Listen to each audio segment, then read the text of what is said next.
इन दिनों बारूद की गंध से भरी हुई है। अमेरिका, इजराइल और ईरान के बीच जारी टकराव अब 10वें दिन में एंटर कर चुका है। जंग की आग हर गुजरते दिन के साथ धधकती जा रही है, भड़कती जा रही है। अब तक इस संघर्ष में 1700 से ज्यादा लोगों की मौतें हो चुकी हैं, जबकि हजारों लोग जख्मी बताए जा रहे हैं। ईरान और इजराइल एक दूसरे के सैन्य ठिकानों के साथ साथ सिविलियन इलाकों को भी निशाना बना रहे हैं, जिससे आम लोगों की जिंदगी सबसे ज्यादा प्रभावित हो रही है। उधर इजराइल ने लेबनान में भी मोर्चा खोल दिया है और वहां ईरान समर्थक संगठन हिजबुल्लाह के ठिकानों पर लगातार हमले किए जा रहे हैं। जंग कब थमेगी, इसके बारे में अभी कुछ भी नहीं कहा जा सकता, क्योंकि हर नए दिन के साथ नए धमाके सुनाई दे रहे हैं। आसमान में धुएं का गुबार नजर आ रहा है, चारों ओर बस तबाही की तस्वीरें नजर आ रही हैं।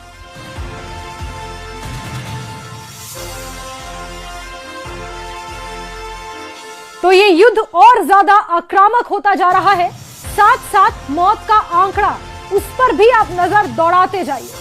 ईरान और इजराइल एक दूसरे के सैन्य ठिकानों के साथ साथ सिविलियन लोकेशंस पर भी मिसाइलें और हमले कर रहे हैं। हर तरफ से अगर मिडिल ईस्ट की बात की जाए तो यहां पर स्थिति बहुत ज्यादा तनावपूर्ण अभी बनी हुई है। ये युद्ध कब थमेगा, इसका कुछ नहीं पता। इजराइल ने लेबनान में भी मोर्चा खोल दिया है।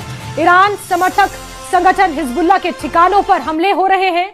ये जंग कब तक थमेगी, इसके बारे में अभी कुछ भी नहीं कहा जा सकता है, क्योंकि हर नए दिन के साथ नए धमाके सुनाई दे रहे हैं, नई चेतावनियां सुनाई दे रही हैं, नई धमकियां सुनाई दे रही हैं। आसमान में हर दिन धुएं का गुबार नजर आ रहा है, चारों ओर तबाही की तस्वीरें, तबाही का मंजर नजर आ रहा है। मौतों का सिलसिला लगातार जारी है। ये महायुद्ध छिड़ चुका है, जिसे कुछ विशेषज्ञ वर्ल्ड वॉर 3 भी करार दे रहे हैं। ऐसे में लगातार धमकियों का सिलसिला, खुली चेतावनियों का सिलसिला भी लगातार जारी है। ईरान ने जहां अपने नए सुप्रीम लीडर के नाम की घोषणा कर दी है, तो वहीं पोटस की तरफ से भी ये कहा जा चुका है कि उनकी परमिशन के बिना ज्यादा दिन तक नहीं टिक पाएगा। और ऐसे में पूरा मिडिल ईस्ट युद्ध की आग में जल रहा है, धधक रहा है। मौतों का आंकड़ा लगातार बढ़ता जा रहा है। लेबनान में 120 मौतें अभी तक हो चुकी हैं, कुवैत में 8 मौतें। तेल की कीमतें लगातार बढ़ती जा रही हैं, क्रूड ऑयल की कीमतें लगातार बढ़ती जा रही हैं। स्ट्रेट ऑफ हॉर्मुज पर खतरा लगातार मंडरा रहा है। यही कारण है कि बहुत सारे देश जो तेल का निर्यात करते हैं, तेल का आयात करते हैं, उन्होंने अपने इस ट्रांसपोर्टेशन पर एक तरह से कर्टेलमेंट लगा दी है, यानी कि धीरे धीरे अपने इस आयात निर्यात को उन्होंने कंट्रोल करने की कोशिश की है।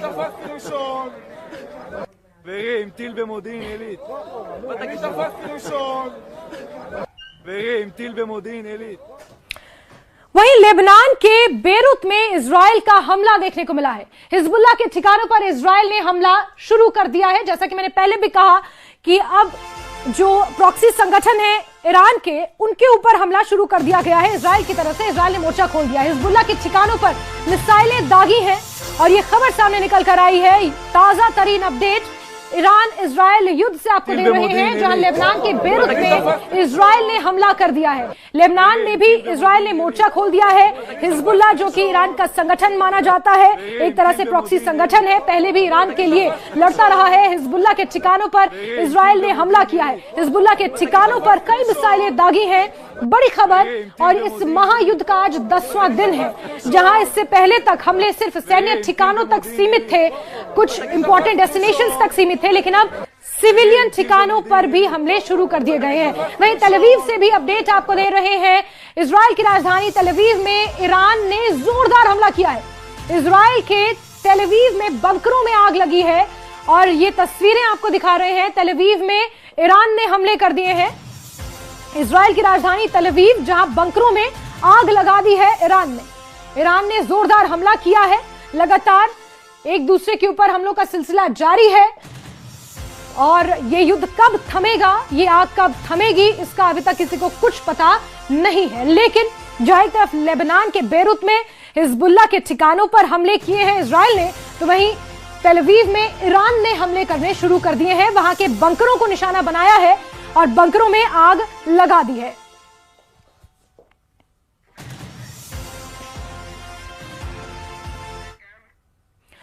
इजराइल के वॉर जोन से इकलौते भारतीय चैनल न्यूज 18 की सबसे सटीक रिपोर्टिंग लगातार जारी है।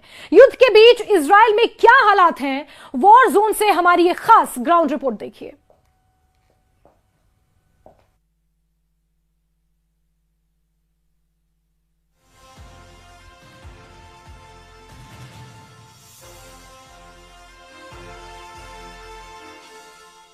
ईरान के बैलिस्टिक मिसाइल्स ने भयानक तबाही मचाई है। आप देख सकते हैं कि इर्द गिर्द यहाँ पर क्या हाल हुआ है, हर तरफ से यहाँ पे तबाही हुई है। और जो हम यहाँ पे देख पा रहे हैं अभी इर्द गिर्द यहाँ पे इस्राएली डिफेंस फोर्सेस के भी लोग हैं और मलबा हर तरफ से बिखरा पड़ा हुआ है, गाड़ियाँ तबाह हो चुकी हैं। यह है इस वक्त इस्राएल के उस इलाके का हाल जहाँ पर तबाही मचाई है ईरान के बैलिस्टिक मिसाइल्स ने। पूरा का पूरा एरिया जो है वो यहाँ पे तबाह हुआ है, गाड़ियाँ तबाह हुई हैं। तो ये आप देख सकते हैं कि क्या हाल हो जाता है जब बैलिस्टिक मिसाइल्स गिरते हैं ईरान के इस्राएल में। ये ईरान के तरफ से जो बैलिस्टिक मिसाइल फेंके गए हैं उनकी वजह से यहाँ पे ये तबाही हुई है। और हम देख पा रहे हैं यहाँ पे, ये आप देख सकते हैं, ये इस्राएली फोर्सेस यहाँ पे हैं, मौजूद हैं और देख रहे हैं कि कहाँ पे क्या हुआ है। कि ये एक बहुत बड़ा एरिया है, बहुत बड़ी बस्ती है और यहाँ पे सब कुछ तबाह हुआ है। तो ये है न्यूज़ 18 इंडिया की एक्सक्लूसिव रिपोर्ट उस ग्राउंड जीरो से जहाँ पे सब कुछ तबाह हुआ है। ये आप देख सकते हैं यहाँ पे क्या तबाही मचाई है बैलिस्टिक मिसाइल ने, हम देख पा रहे हैं। और यहाँ पे आप देख सकते हैं ये इस्राएली डिफेंस फोर्सेस के लोग हैं जो यहाँ पे देख रहे हैं कि आखिर ईरान किस तरीके से कामयाब हो गया ये मिसाइल यहाँ पहुँचाने में, और पूरी तरह से चकमा दिया है इस मिसाइल ने यहाँ पूरे एयर डिफेंस सिस्टम को, चाहे वो थार्ड हो, चाहे वो एरो हो, चाहे वो डेविड सिलिंग हो या फिर आयरन डोम, सबको चकमा दे के यहाँ पे डायरेक्ट हिट लगा है। इसराइल में कई जगहों पे ज़बरदस्त तबाही हुई है। मैं इस वक्त उस जगह पे हूँ जहाँ पे इर्द गिर्द काफ़ी सारे मकानों को नुकसान पहुँचा है, पूरी तबाही हुई है। मैं दिखाने की यहाँ पे कोशिश करूँगा कि किस तरीके की तबाही हुई है ईरान के मिसाइल अटैक से इसराइल में। तो ये आप देख सकते हैं कि किस तरीके की तबाही यहाँ इसराइल में हुई है। जो ईरान की तरफ से बैलिस्टिक मिसाइल्स दागे गए हैं, सब कुछ यहाँ पे तबाह हो चुका है। ये पूरा इलाका तबाह हो चुका है। कई ऐसे इलाके हैं जहाँ पे इसी तरीके की तबाही देखने को मिल रही है। इन इलाकों में जो बैलिस्टिक मिसाइल हैं काफ़ी पावरफुल होते हैं और यहाँ पे आप देख सकते हैं कि काफ़ी तबाही हुई है घरों की। मैं यहाँ अंदर जाके आपको दिखाने की कोशिश करूँगा कि क्या हाल हुआ है यहाँ पे इन मिसाइल हमलों से। और इर्द गिर्द आप देख सकते हैं कि इस्राएली फोर्सेस भी यहाँ पर हैं जो अभी यहाँ पे सर्च ऑपरेशन चलाया जा रहा है। यहाँ पे काफ़ी लोगों की मौत हुई, करीब 12 लोग इस इलाके में मारे गए इस अटैक से। और ये हाल आप देख सकते हैं यहाँ पे किस तरीके का हुआ है। तो ये सब हाल देख के आप अंदाज़ा लगा सकते हैं कि जब बैलिस्टिक मिसाइल कहीं पे गिरता है तो उससे किस तरीके की घरों की तबाही हो रही है। बिल्डिंग्स जो हैं बिल्कुल तबाह हो जाती हैं। यहाँ डायरेक्ट हिट लगा है बैलिस्टिक मिसाइल का और उसके बाद ये सब तबाही हुई है। इर्द गिर्द सब कुछ बिखरा पड़ा है, जो यहाँ पे था वो सब कुछ हिल गया है। और मैं कोशिश करूँगा आगे भी आपको दिखाने की कि क्या हालात हैं यहाँ पे, क्योंकि ये पूरा इलाका जो है ये तबाह हो चुका है। और इस तबाही के बीच जो है हम यहाँ पे रिपोर्ट कर रहे हैं।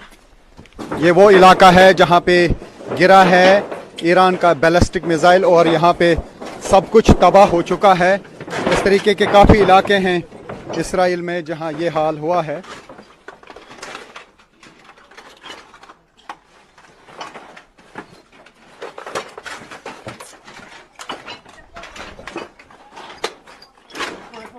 तो ये आप देख सकते हैं कि लगातार जो है युद्ध जारी है ईरान और इसराइल के दरमियान, और ईरान की तरफ से लगातार अटैक्स किए जा रहे हैं, जबकि इसराइली फोर्सेस भी लगातार ईरान पे अटैक कर रहे हैं। तो ये आप तबाही देख सकते हैं कि किस तरीके की यहाँ पे तबाही है। और यहाँ पे आप देख सकते हैं कि इस्राइल डिफेंस फोर्सेस के लोग भी हैं जो यहाँ पे इस वक्त इर्द गिर्द घूम रहे हैं। हम इस वक्त उस जगह पर हैं जहाँ पर बैलिस्टिक मिसाइल ने तबाही की है। ईरान की तरफ से बैलिस्टिक मिसाइल दागा गया है। ईरान की तरफ से लगातार हमले किए जा रहे हैं और इस्राएली फोर्सेस और यूएस फोर्सेस भी लगातार जो है अटैक्स कर रहे हैं ईरान पर।